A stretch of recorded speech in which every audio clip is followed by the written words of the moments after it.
তো বন্ধুরা, প্রতিটা ফ্রেন্ড সার্কেলে এরকম একটা বন্ধু থাকবে যে হচ্ছে লাভ গুরু, মানে প্রেমের গুরুদেব। প্রেম সম্বন্ধে যা যা আছে সব কিছু সে একদম এক্সপার্ট, সব কিছু জানে।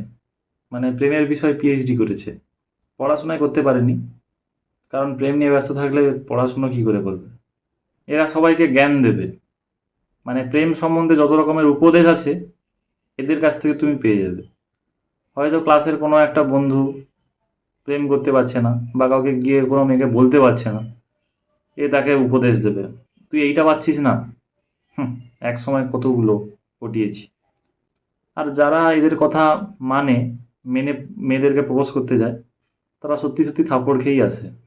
তো এই লাভ গুরুর কাছে যদি কোনো বন্ধু এসে বলে যে ভাই আমার গার্লফ্রেন্ডের সঙ্গে ঝগড়া হয়েছে, কি করি বলতো, তখন এই লাভ গুরু উপদেশ দেবে। আর এমন ধরনের উপদেশ দেবে, ঝগড়া তো ঠিক হবে না, ব্রেকআপ হয়ে যাবে।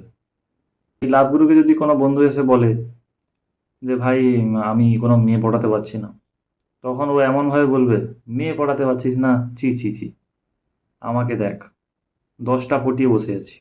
কিন্তু খোঁজ নিয়ে দেখা যাবে একটা মেয়েও পটাতে পারেনি, মেয়েরা থাপ্পড় মেরে চলে গেছে। ও আবার লোককে উপদেশ দেয়